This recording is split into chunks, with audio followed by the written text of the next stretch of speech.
월스트리트 모닝 브리핑 함께하고 있는 시각 7시 이제 9분을 향해 가고 있고요. 이번에는 월가의 소식 미국 주식에 미치다 이항영 전문위원 함께합니다. 위원님 어서 오세요. 네, 안녕하세요. 네, 이항영입니다. 반갑습니다. 네. 오늘 왜 이렇게 또 수트를 쫙 빼입고 오셨나요? 셔츠에 수트. 또 뭐 중요한 날이 있죠. 아 그래요? 네. 중요한 좋은 일인 거죠? 좋은 일 뭐 늘 똑같습니다. 저는. 자, 오늘 주말 사이에 있었던 이야기들 좀 정리해 볼 텐데, 네. 오, 시장 좋아요. 참. 조금 올라가면 또 좋다 그러고. 좋죠. 나스닥이 2% 가까이 올랐는데요. 조금 내리면 또 유효하고 난리 나고. 그럼요. 일희일비 해야죠. 일희일비를 너무 많이 하는 분 중에 주식으로 돈 버는 사람 별로 못 봤어요. 그래서 주식은 일희일비하지 마시고 네. 그냥 천천히 보시면 되겠다. 네. 시간을 갖고 여유를 갖고. 여유잖아요. 여유. 그렇죠. 여유 좋죠. 여유로 좋아합니다. 있는 분이 돈을 번다. 이게 네. 돈의 마음의 여유. 이게 진짜 중요합니다. 네. PC가 예상보다 좀 낮게 나온 거 잠깐 말씀드리겠고요. 기술주들이 좀 반등 랠리들 좀 세게 갔죠. 지난 주말 같고요. 그리고 애플은 또 알게 모르게 또 사상 초과. 그쵸. 네. 이렇게 해서 갑자기 심각하게 보세요. 아니요, 저도 전달 드렸거든요. 종가 기준 사상 최고가. 네, 종가. 애플 걱정은 이제 뭐 쓸데없는 시간 낭비죠, 걱정하는 거. 근데 걱정 뭐 안 할 수 없죠. 뭐 실적 뭐 조금 부진할 거라는데 뭐 걱정할 필요가 없을 것 그리고 같아요. 이제 3대 지수뿐만 아니라 그림 보시면 네 번째 있는 거는 이제 동일 비중으로 간 S&P거든요. 근데 전반적으로 좀 다 살아 있다라고 보셔야 되겠고요. 그래서 S&P 500 기준으로 3주 연속 좀 상승했습니다. 그래서 결론을 보면 지난 주말에 3대 지수 하루 이렇게 쉬었잖아요. 목요일 날이요. 그러면서 이제 14일이 실패했었는데요. 다시 또 달리기 시작하는 거죠. 하루 만에 또 다시 일제 반등한 하루라고 일단 간단하게 그림 이해하시면 되겠고요. 사상 최고가까지 남은 거리가 뭐 계산마다 틀려서 제가 직접 다 계산했어요. 그래서 요거 한번 해보시면 나중에 뭐 논란이 없어. 나도 뭐 2.몇 %까지 줄어들었다는 얘기 하던데 그건 아니더라고요. S&P 500은 요 기록한 날짜가 사상 최고가를 기록한 종가 날짜입니다.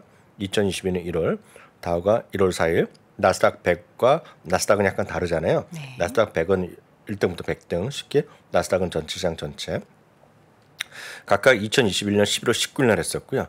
러셀 2000은 2021년 11월 8일이더라고요. 각각의 최고가였고요.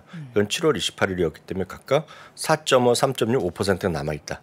라고 일단 이해하시면 되겠습니다. 그래서 4%, 5%면 그 뭐 한 달에 가긴 쉽지 않는, 워낙은 정상적으로 가면 쉽지 않은데 네. 열려 있다라고 보셔야 되겠죠. 그래서 올해 안에 충분히 한번 도전을 하지 않을까라는 생각하고 있습니다. 네.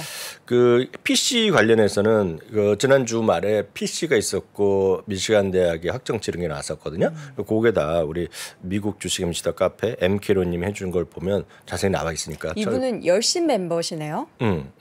아직 안 되셨어요? 저는 아직 아니에요. 네, 개인 소비 지출 물가 지수 이거 근원 PCN 모두 3.0과 4.1이 나왔는데요. 네. 예상보다 조금 한 단계 정도 아래로 나왔고요. 혹시 모르시는 분에서 그림 보시면 이때가 리세션 당시입니다. 리세션. 요 회색으로 보이는 거 모든 아마 미국의 그런 경제 지표나 우리나라 거 이렇게 표시하면 중간에 음영된 부분에 있으면 리세션이다, 특이한 사항이 있다라고 보셔야 되겠고요. 미시간 대학 소비자 발표는 예측치보다 조금 낮아졌지만 나쁠 거 없으면 좋습니다. 6월부터는 상당히 좋아진 그림이다라고 보셔야 되겠습니다. 그래서 경제 지표도 좋았다라고 그냥 간단하게 일단 이해하시면 좋겠습니다. 네. 아니 이분은 그 새벽마다 어떻게 이렇게 다 이렇게 정리해서 올려주시죠? 새벽이 아니라 그 우리 시간에 보면 보통 9시 반에 나오잖아요. 네네. 그럼 보통 우리나라 시간 11시 반. 밤에? 네. 오, 그리고 현재 조금 늦게 나오는 것들은 이제 아침 새벽에 해주시고 대단한 분입니다. 네, 좋은 자료 감사합니다. 미국 증시는 3주 연속 상승해서 그의 간단한 요약표가 되겠는데요. 다우는 연초 대비 7%, S&P 500도 거의 20%까지 상승폭을 확대했죠. 나스닥은 36.8%. 그렇지만 아직까지 보면 작년 1년 전 대비 작년 초반부터 되면 여전히 다우 S&P 훨씬 상대적으로 강했다라고 보셔야 되겠습니다. 10년물 금리는 뭐 3.96, 4% 넘다가 다시 조금 내려오면서 4% 조금 밑에서 일단 끝난 흐름이 되겠고요. 유가가 이상합니다. 유가가 5주 연속 올라갔고요. 우리나라랑 달리 미국 같은 경우에는요. 지금 주별로요. 주나 도시별로 올해 최고가 간 지역이 있고요. 올해요. 그리고 휘발유 선물 가격으로 보면 미국에서는 최고가를 가고 있습니다. 올해 최고가라는 것이 흐름이라고 일단 이해하시면 되겠습니다. 다만 지난주에도 한번 보여드렸는데 이렇게 주가 반등하면 밸류에이션 부담은 좀 높아질 수밖에 없는 건 분명합니다. 그래서 21.3배 비싼 겁니다. 한마디로. 나스닥 40배도 40배 가깝잖아요. 비싼 겁니다. 다우 20배도 상당히 비싼 거기 때문에 지금은 누가 뭐라 그래도 밸류에이션 부담은 좀 있다 없다? 분명 있다라고 보셔야 돼요. 그래서 주가는 상당히 좀 밸류에이션만 보면 이익 대비 밸류에이션만 보면 약간 차이가 날 수 있죠. 다만 이익 증가를 계산한 것들은 약간 다를 수 있어요. 그 얘기도 잠시 후에 말씀드리겠습니다. 네. 금융시장 보면 10년물 금리 확인 잠시 간단히 보겠습니다. 달러 한 100포인트 다시 넘어섰죠. 네, 금값, 유가가 이제 하여튼 5주 연속입니다. 5주 연속 금값 좀 올라가고 있다는 거 좀 유의해야 될 부분이 되겠고요. 이게 이제 애플이죠. 애플은 8월 3일입니다. 8월 3일 장마감 이후에 발표하는데 우리나라를 보면 8월 새벽이 되겠는데요. 주당이니까 매출 조금 적게 나올 겁니다. 적게. 그렇지만 실적을 부합했던 확률이 상당히 높습니다. 이 회사가. 그리고 항상 D+1 그러니까 실적 발표한 그 다음 날 1.3% 올랐던 게 평균치입니다. 그러니까 이게 실적이 지금 예상되는 게 전년비 매출액도 그렇고 EPS도 그렇고 조금 줄어들 것으로 전망이 되고 있는 거잖아요. 근데 그 줄어든 가이던스에 부합하면은 괜찮은 걸로 시장을 보는 거죠. 그렇죠. 아시다시피 애플은 팬데믹 이후에 가이던스를 발표한 적이 없거든요. 그 이번에 어떻게 할지 모르죠. 근데 왜 발표를 안 했냐면 팬데믹 때문에 너무 불확실성이 많기 때문에 의미가 없다고 얘기했는데요. 이제 많이 벗어났기 때문에 이제부터 할 수는 있죠. 그렇지만 아직까지는 안 했습니다. 지금요. 그리고 7월 이후만 보더라도 최소 7곳에 목표 주가 상향이 있었고요.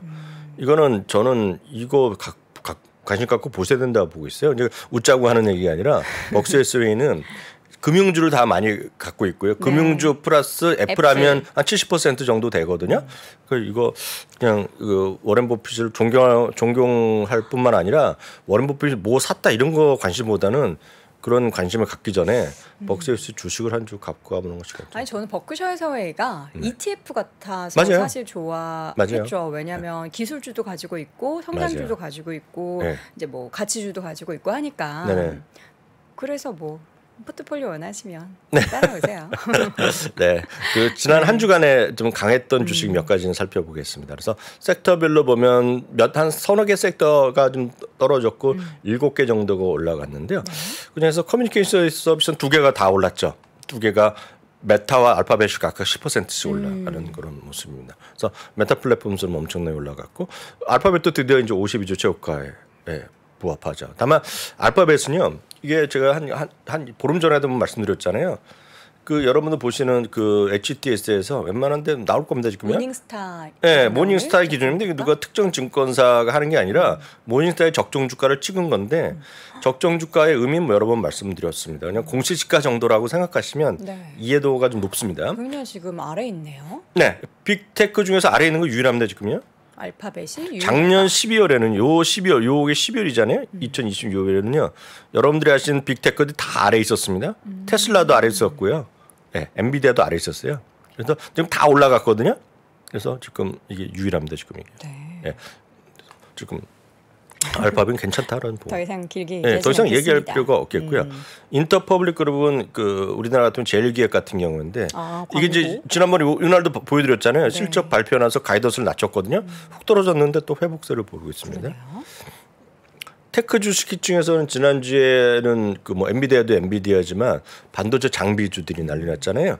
ASML, 어플라이드 머티리얼, 램 리서치가 이제 3대 장비 회사거든요. 전 세계. 이것들이 다 강했죠. 특히 램 리서치나 어플라이드 머티리얼스는 2위, 3위, 4위 하는 회사들인데 15%랑 12%씩 올라가는 모습. 램 리서치, 어플라이드 머티리얼스, ASML 이런 것들이 흐름 되겠고요. 엔비디아도 주가 이제 반등했죠. 멋있네요. 이거 물린 분은 어떻게 하십니까? 어디에서요? 이거 물린 분이요. 오늘 뭐 주가 좀 올라갔으니까 넘어가죠. 근데 이거 지금 안 메꾸는 겁니까 이거? 왜요? 왜 굳이 메꿔야 되죠? 저는 메꾸면 저 세상이 망하는 거 아닙니까?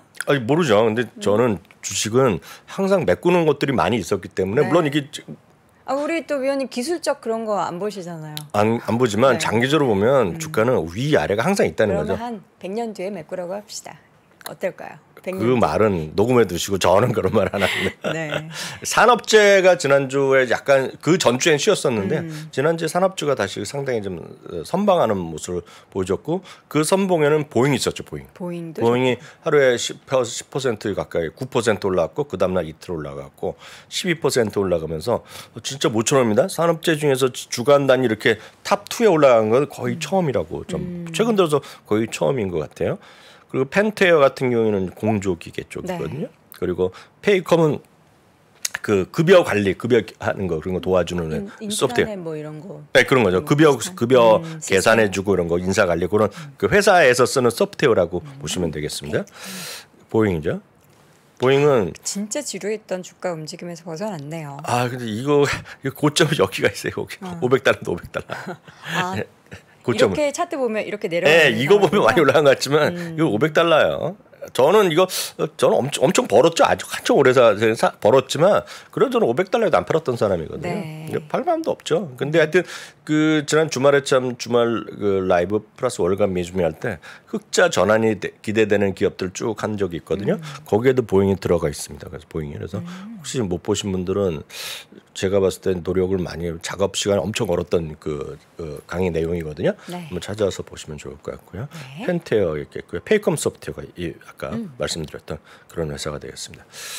이번 주에 이제 실적 발표하는 기업들은 이런 것들이 다 들어갑니다. 이런 것들이요. 월요일, 화요일, 수요일, 목요일인데요. 아마 오늘 밤에는 아마 소파이 정도 아마 관심 있으실 것 같아요. 그리고 내일 장마감에는 그러니까 그 화요일이죠. 화요일이니까 우리 수요일 새벽인데 AMD랑 우버랑 AMD 그날은 우버랑 AMD가 아마 가장 큰 관심이 있을 것 같고요. 그 다음 날은 이제 퀄컴 그리고 저 같은 경우는 쇼피파이에 좀 관심이 쇼피파이나 뭐 SE 같이 발표되나요? 네, 그렇죠. 네, 그렇죠. 그 정도 있었고 이제 가장 큰 건 이제 목요일 날이죠. 애플, 아마존, 에어비앤비까지 있고 또 일부는 이제 코인베이스가 있겠고요. 또 저는 이제 개인적으로 주주를 한 건 많이 알려져 있지만 저한테 큰 아픔을 줬고 아직 멀었던 드래프트 킹스 이런 것들. 드래프트 킹스 요즘 좋잖아요. 또 좋은 얘기 많이 나왔잖아요. 좋으면 뭐 합니까? 주가가 막 산 다음에 아마 10분에 같이 갔었죠.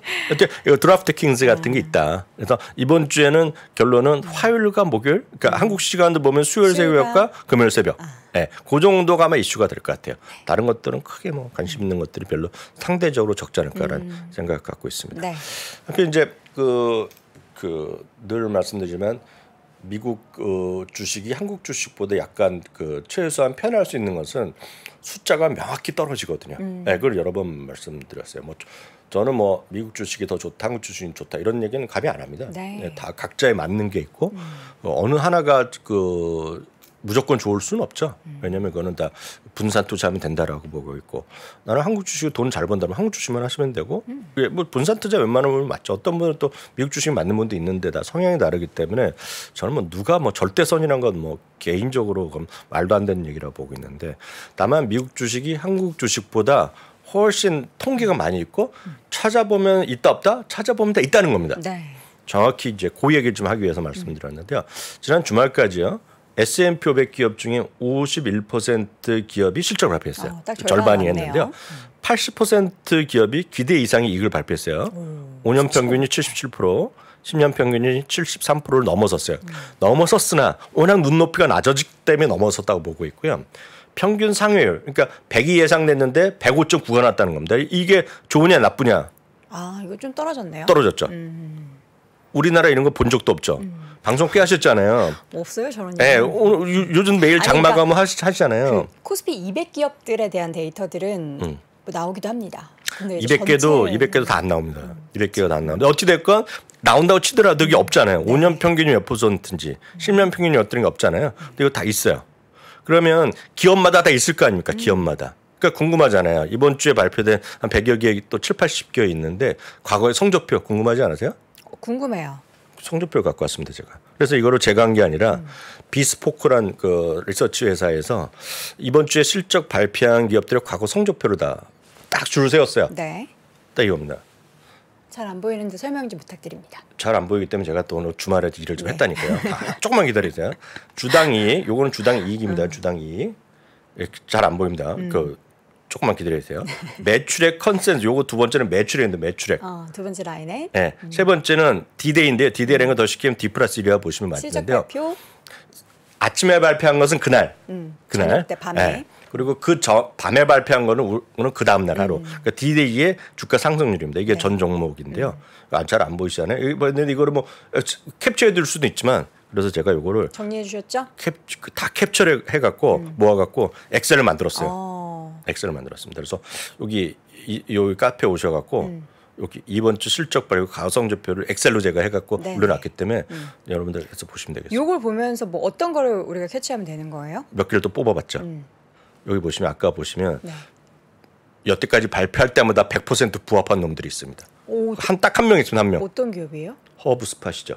허브스팟? 네, 허브스팟이라는 거는 쉽게 얘기해서 CRM 회사 중에 하나인데요. CRM? 네, 세일즈포스보다 좀 작은 세일즈포스 하는 일을 하는데 훨씬 작은 회사라고 일단 이해하시면 되겠는데 이게 100% 맞췄어요. 매출도 100%, 이익도 100%. 주가가 평균 4% 올랐습니다. 이게요. 근데 이제 과거가 미래를 보장하지 않죠. 다만 그런 통계는 있다. 이게 첫 번째 허브스팟이 되겠고요. 두 번째는 페이컴입니다. 아까 나왔던 페이컴 있잖아요. 그 회사도 마찬가지. 급여 관리 시스템. 세 번째가 이제 모토로라 솔루션. 근데 이거 잘 모르시면 모토로라가 망하지 않았냐 하는데요. 그 핸드폰은 다 제가 화해인가 어디로 다 인수된 것 같고 이들이 지금 뭘 하냐면 무전기랍니다. 무전기. 우리는 경찰 뭐 군인 다 이런 거 쓰는 거거든요. 근데 이거 마침 또 여기 들어 있었던 주식이에요. 아 그래요? 우리 또 장 부사장님의 탑5, 탑5. 했던 거 뭐 많이 보셨을 거예요. 근데 이거는 사상체육과 가고 있죠 지금. 네 번째는 뭐 제가 여러 번 말씀드렸던 부킹닷컴, 부킹홀딩스도 오늘 거기에 이번 주 실적 발표하는데 성과가 좋았다. 보셔야 되고요. 마지막으로 이제 돌비는 사운드. 돌비는 우리가 돈을 안 내지만 영화 하는 제작하는 사람, 드라마 제작하는 사람, 그죠? 그 TV 제작하는 사람 다 내잖아요. 돌비가 써 있잖아요. 여전히 일을 많이 하고 있습니다. 내가 돌비 랩이라고 상장돼 있어요. 이게 5 종목이 그 표에서 뽑힌 주식들이다. 근데 다 한번 보시고 여러분들 스터디 한번 해보시고 한번 관심 갖고 오시면 좋을 것 같아요. 알겠습니다. 자세한 자료는 저희 미국 주식의 위치다 카페에 올려뒀으니까요. 여러분 함께 참고해 주시면 좋을 것 같습니다. 월가의 소식 오늘도 미국 주식의 위치다 이한영 전문위원 함께했습니다. 고맙습니다. 네, 감사합니다. 네, 월스트리트 모닝 브리핑 여러분 오늘도 월요일 순서 함께했고요. 오늘 7월의 마지막 날입니다. 7월에 미처 하지 못했던 일 있다면 오늘 하루 나왔습니다. 오늘 하루 동안 잘 실천해 보시길 바라겠고요. 저는 8월의 첫 시작인 내일 다시 돌아오겠습니다. 여러분 고맙습니다. 장 시작 전부터 종료까지 쏟아지는 수많은 뉴스와 정보들. 이 중에서 어떤 것이 투자에 정말 도움이 되는 정보일까요? 3프로의 증시 셔터맨 박근영 마스터가 직접 정보를 선별하고 투자의 힌트를 드립니다. 시간도 아끼고 투자 아이디어도 얻는 시간, 박근영 부장의 마켓 힌트와 함께 하세요. 자세한 사항은 3프로 TV 앱과 홈페이지를 확인하세요.